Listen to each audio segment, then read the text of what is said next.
கர்த்தருடைய பரிசுத்த நாமத்திற்கு மகிமை உண்டாவதாக. யோவான் எழுதின சுவிசேஷம் 1ஆம் அதிகாரம் 12வது வசனத்தை வாசிக்கிறேன். அவருடைய நாமத்தின் மேல், அவர் என்பது கர்த்தராகிய இயேசு கிறிஸ்து, அவருடைய நாமத்தின் மேல் விசுவாசம் உள்ளவர்களாய் அவரை ஏற்றுக்கொண்டவர்கள் எத்தனை பேர்களோ அத்தனை பேர்களும் தேவனுடைய பிள்ளைகளாகும்படி அவர்களுக்கு அதிகாரம் கொடுத்தார்.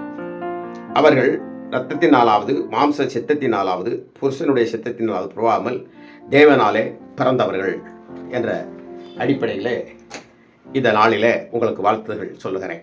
அதில் விசேஷமாக இந்த நாளில் நம்முடைய நாடு குடியரசு ஆன நாடு, தங்களை தாங்களே ஆண்டு கொள்ளுகிற ஒரு பக்குவத்தை பெற்ற ஒரு நாள். அந்த நாளை குடியரசு தினம் என்று சொல்லி இந்த நாளில் நாம் அறிவித்து அதை எல்லா தேச பற்றுள்ளவர்களும் கொண்டாடி கொண்டிருக்கிறார்கள்.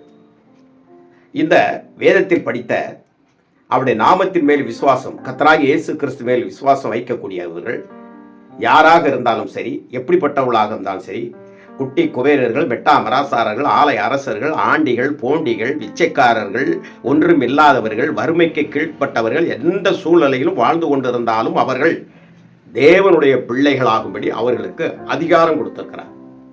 அதிகாரம் என்று சொல்லப்பட்டிருக்கிறது. இப்படிப்பட்ட அதிகாரத்தோடு நாம் தேவனுடைய பிள்ளைகளாக வாழ்வதைத்தான் வேதம் நமக்கு போதிக்கிறது. கர்த்தராகிய இயேசு கிறிஸ்து நம் மூலமாக இருந்து அதை மகிமைப்படுத்திக் கொண்டிருக்கிறார். இப்படி அருமையான இந்த மகிமை, இந்த ஆழமான இந்த மகிமை, இதை நாம் பெற்றுக்கொள்வதற்கு என்னெல்லாம் செய்திருக்கிறோம். இந்த சுமார் 70 ஆண்டுகளுக்கு முன்பதாக இந்தியா ஆங்கிலேயர்களால் அடிமைப்பட்டிருந்தது. இந்தியா ஆங்கிலேயர்களால் அடிமைப்பட்டிருந்த இந்த நாட்டிலே பெரிய பெரிய செல்வந்தர்கள் இருந்தார்கள். ஜவஹர்லால் நேருடைய குடும்பம், இன்னும் பலவிதமான குடும்பங்கள் எல்லாம் பெரிய பெரிய செல்வந்தர்கள் இருந்தார்கள். அப்படி இருந்தாலும் கூட ஒரு நாட்டில் ஒரு அடிமையாக வாழ்ந்து கொண்டு நாம் இந்த செல்வத்தை, நமக்கு எவ்வளவு செல்வம் இருந்தாலும் அந்த ஆளக்கூடியவர்கள் ஒருவர் வந்தால் அவர்கள் எழுந்து நின்று, தங்களுக்கு மேலானவர்கள் ஒருவர் வந்தால் எழுந்து நிற்க வேண்டும். அப்படி பிரிட்டிஷ்காரர்கள் அப்படி இருந்தார்கள். இந்தியர்களும் இந்த சுதந்திரத்தை வாங்குகிற பொழுது ஏழை எளியவர்களுடைய நெஞ்சுகளில் பல விதைகள் விதைக்கப்பட்டது. நாம் அடிமைகளாக இருக்கிறோம், அந்த ஒன்றுதான் அவர்களுக்கு தெரிந்தது. ஆனால் இதை பற்றி கூறியவர்களுடைய வாழ்க்கையினுடைய நெறிமுறைகள் எப்படி இருந்தன என்று நாம் பார்க்கின்ற பொழுது, அவர்கள் உலகமாக கோடீஸ்வரர்களாக மகா பணக்காரர்களாக இருந்தாலும் கூட, நான் ஒரு அடிமையாக இருந்து இந்த சொத்துகள், இந்த ஆவணத்தை, இதுவைகளை நான் அனுபவிப்பதா என்று சொல்லி ஒரு வேகம் வருகிறது. நாம் நமது சொத்தை நாமே நல்ல முறையில் அமைத்து சாப்பிட்டு நாம் நன்றாக இருக்க வேண்டும். ஏதாவது ஒரு பெரிய பிரச்சனை, சின்ன சின்ன பிரச்சனை தீர்த்து கொள்ளலாம். ஆனால் பெரிய பிரச்சனைகள் எது வந்தாலும் ஆங்கிலேயர்களுடைய கால்மாட்டில் விழுந்துதான் அந்த பிரச்சனைகளை வாங்க வேண்டும் என்ற அவர்களுக்குள்ள எண்ணம் வந்ததுபடினாலே நாம் எப்படி ஆகியும் சுதந்திரம் வாங்கிவிட வேண்டும் என்ற எண்ணம் அதிகமாகவே இந்த மக்களுக்குள் இருந்தது, நம்முடைய இந்தியர்களுக்குள் இருந்தது. அவர்கள் பாலம் கட்டியிருக்கலாம், ஆற்றாங்கரை கட்டியிருக்கலாம், குளத்தை வெட்டியிருக்கலாம், என்னென்னலாமோ இந்த உலகத்தில் நவீனமான காரியத்தை இந்தியாவுக்குள்ளும் கொண்டு வந்தாலும் கூட, கொண்டு வந்து இந்தியர்களையும் நேசித்து உணவு பல காரியங்கள் செய்தாலும் கூட, ஒரு பக்கம் சுரண்டல் ஏரியாக்கள் இருந்தாலும் பல பக்கத்தில் இந்தியாவை நவீனப்படுத்துவதற்கான சூழ்நிலைகளை கொடுத்தாலும் கூட ஒன்று தெரிந்து கொள்ள வேண்டும். நாம் மனிதர்கள் இயற்கையாகவே ஒரு தங்க கிளியானது, ஒரு கிளியானது அதை தங்க கூண்டுக்குள் வைத்து பாலும் சோறும் பழமும் உண்ணு என்று கொடுத்தாலும் கூட அதனுடைய நினைவுகளெல்லாம் ஆகாயத்தில் யாருடைய கட்டுப்பாடும் இல்லாமல் பறந்து பறந்து பறந்து பறந்து செல்ல வேண்டும். என்னுடைய ஆகாயம், அதில் நான் பறக்க விடப்படாமல் இவர்கள் என்னை கூண்டுக்குள் அடைத்து வைத்திருக்கிறார்களே என்று அதை பார்ப்பே தவிர, இந்த கிளியை வளர்க்கக்கூடிய அந்த குடும்பத்தினர் எவ்வளவு அன்பு, பண்பு, பாசத்தை பாராட்டி எப்படிப்பட்ட நேசத்தை அதன் மேல் கொட்டினாலும் கூட அது தான் அடிமை என்கின்ற உணர்வு தான் அதற்குள் இருக்கும். அது கூட்டை விட்டு வெளியே சற்று போய்விட்டால் அதை உடனே தூக்கி கொண்டாந்து கூட்டில் போட்டு விடுவோம். இப்படிப்பட்ட ஒரு வாழ்க்கை தான் அடிமையினுடைய வாழ்க்கை. அது நல்ல சாப்பிடுவதோ, அது கூழ் குடிப்பதோ, அல்லது சோறு சாப்பிடுவதோ, அது பிரியாணி சாப்பிடுவதோ, எதுவாக இருந்தாலும் ஒரு அடிமை இல்லாத ஒரு சுதந்திரமான வாழ்க்கை நாம் வாழ வேண்டும் என்கின்றதுதான் இந்த மக்களுடைய விருப்பமாக இருந்தது. நம்முடைய இந்தியாவுடைய விருப்பம் எல்லோருக்கும் இருக்கும், எனக்கும் இருக்கும், உங்களுடைய பிள்ளைக்கும் இருக்கும். ஒரு பிள்ளை மடியில், தாயின் மடியில் இருந்தாலும் கூட அது எதற்காக இறங்கி இறங்கி போகிறது? என்னை விட்டுவிடு, நான் என்னுடைய வழியை நானே பார்த்துக் கொள்கிறேன் என்று ஓடுகின்ற பொழுது நமக்கு தைரியம் இருக்கிற வரைக்கும் அதை பிடித்துக் கொள்கிறோம். நமக்கு தைரியம் இல்லை என்றால் அந்த குழந்தை அது எப்படி ஓடுகிறதோ அப்படித்தான் அது ஓடும். அப்போ இந்த அடிமையினுடைய ராட்சியத்தில் நாம் வாழ்ந்து கொண்டிருந்தவர்கள் சுதந்திரமாகி இப்போ ஒரு சுயாதீனமாக நாம செய்ய வேண்டும், சட்டத்தை இயற்ற வேண்டும், பட்டங்களை கொடுக்க வேண்டும், கல்விகளை கொடுக்க வேண்டும். நாமும் அதே மாதிரி கல்வி, சட்டங்கள், திட்டங்கள் எல்லாத்தையும் பகிர்ந்து நாம் மற்றவர்களுக்கு கொடுத்து நாம் நமக்கென்ற ஒரு நேமில, ஒரு சந்தோஷத்திலே, ஒரு மகிழ்ச்சியிலே வாழ வேண்டும் என்று பெரும் பெரும் பணக்காரர்களுக்கும், ஏன் அது ஏழை எளியவர்களுக்கும் அப்படிப்பட்ட ஒரு எண்ணம் அவர்களுக்குள் உதயமாகிய காரணத்தினாலே அவர்கள் இந்த சுதந்திரத்தை மிக தீவிரமாக வாங்க அவர்கள் முயற்சித்தார்கள். இந்த நாட்டோடு சேர்த்து 65 நாடுகளுக்கு வரைக்கும் அந்த சுதந்திரங்களை அது பெற்றுக்கொண்டது.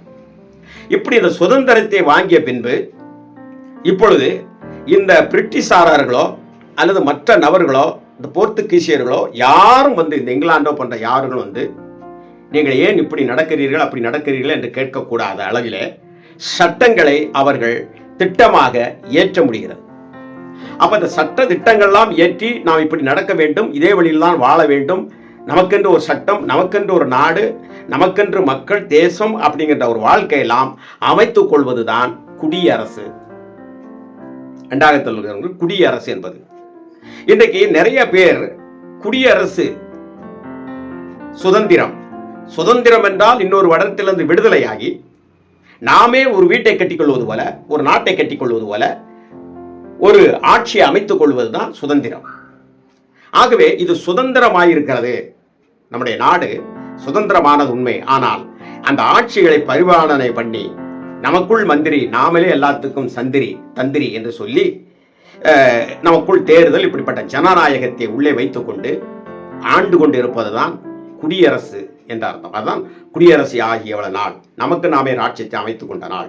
ஒரு நாள் நாம் சுதந்திரம் வாங்கினோம், ஆனால் இப்பொழுதோ நான் ஆட்சி அமைத்துக் கொண்டிருக்கிறேன் என்கின்ற மகிழ்ச்சியிலே அவர்கள் கரகோஷத்தோடு வாழ்கிற ஒரு வாழ்க்கை தான் இந்த குடியரசு தினம். சுதந்திரம் வாங்காமல் ஒரு மனிதன் குடியரசு தினத்தை அமைக்க முடியுமா என்றால் அமைக்க முடியாது. என்னை ஒருவர் கட்டி வைத்திருக்கிறான், கட்டி வைக்கப்பட்டிருக்கிறேன் நான் ஒரு தூணிலே. இப்பொழுது நான் யாருக்காவது உதவி செய்ய வேண்டும் அல்லது எதை சார்ந்தவர்களுக்காக, பெற்றோருக்காக, பிள்ளைகளுக்காக உயர்த்த வேண்டும் என்றால் இந்த கட்டி பின்னாலே ஒரு மரத்திலே வைக்கப்பட்டிருக்கின்ற பொழுது நான் எப்படி அவர்களுக்கு உதவி செய்ய முடியும்? என் விருப்பம் போல் அதை நான் எப்படி செய்ய முடியும்? ஆனாலும் இந்த கட்டுகளை அவிழ்த்து விட்டால், என்னை சுதந்திரமாக ஆக்கிவிட்டால் நான் அந்த மக்களை காப்பாற்ற முடியும், என் தாயை காப்பாற்ற முடியும், என் பிள்ளைகளுக்கு ஏதாவது வாங்கி கொடுக்க முடியும். இப்பட்ட நல்ல காரியங்களை செய்து கொள்வது, அதுதான் கட்டப்பட்டிருக்கிறது போல சுதந்திரமான நமக்கு அடிமைப்பட்டிருந்தோம்.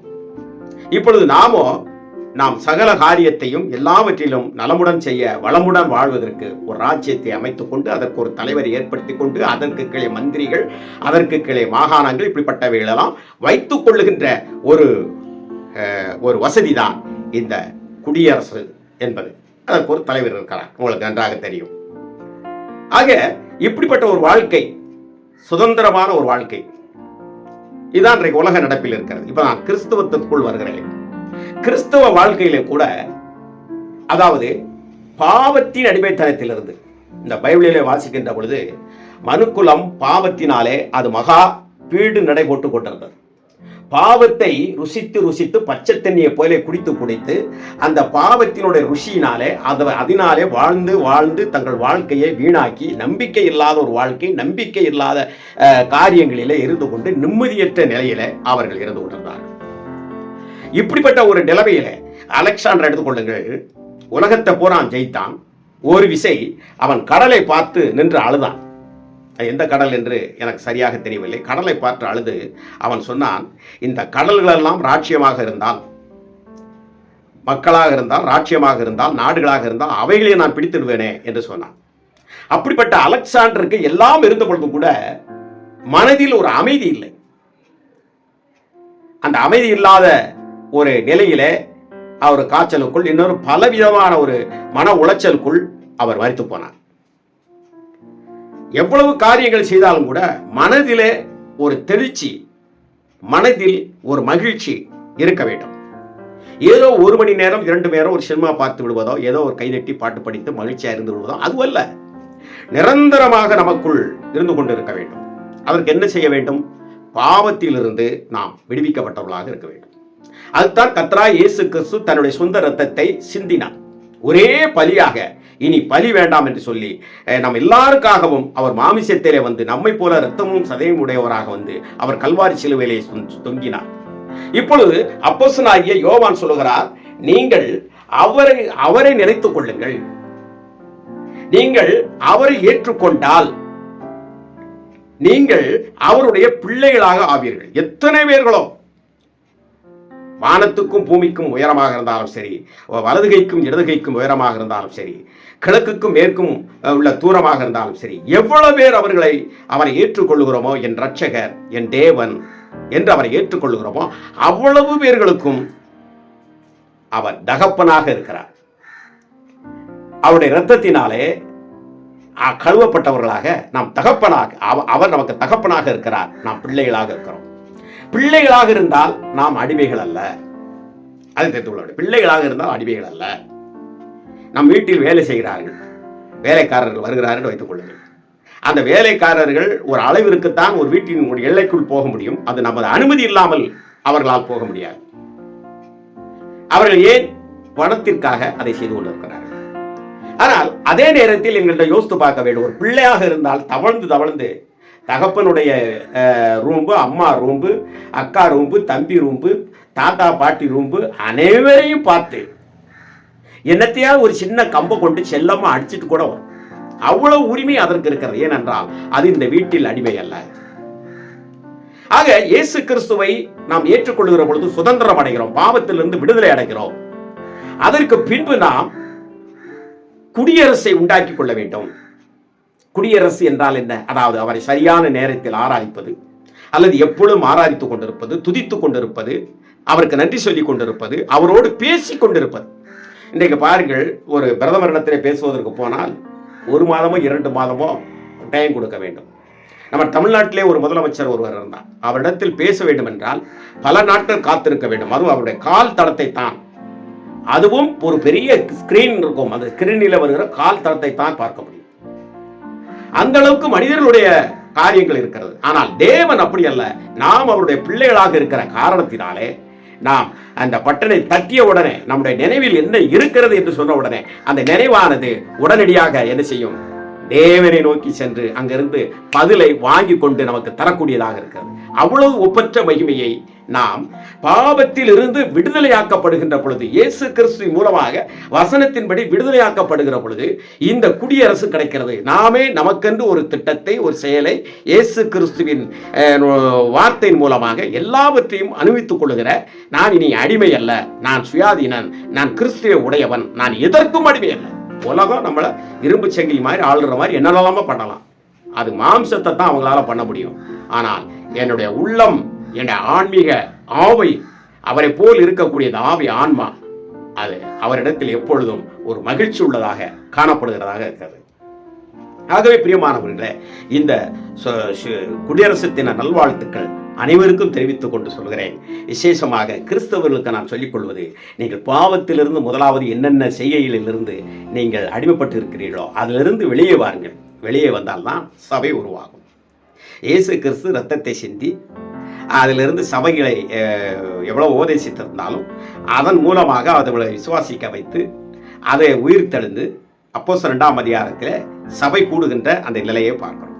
அப்ப விடுவிக்கப்பட்டவர்கள் எல்லாம் ஒன்று கூடி ஒருவருக்கு ஒருவர் பேசிக்கொண்டு தேவனை மகிமைப்படுத்துவதுதான் அன்புக்குரியவர்களே அவரை நாம் தொழுது கொள்ளுகிறோம் என்ற முறைக்கு வரும். அதுதான் குடியரசு, கிறிஸ்தவ குடியரசு என்பதை நீங்கள் எண்ணி எண்ணி நாம் எல்லோரும் பிள்ளைகள், நாம் சுதந்திரம் அடைந்து விட்டோம், இப்பொழுதோ குடியரசாக நாம் ஏங்கிக் கொண்டிருக்கிறோம், நம்மளை ஒருவரும் ஒன்றும் செய்ய முடியாது என்ற சிந்தனா சக்தியோடு நீங்களும் நாளும் நல் மனச்சாட்சி உள்ளவர்களாக கிறிஸ்துவுக்காக வாழ்வோம். கர்த்தர் பெரிய காரியங்களை செய்வாராக. ஆமென், ஆமென், ஆமென்.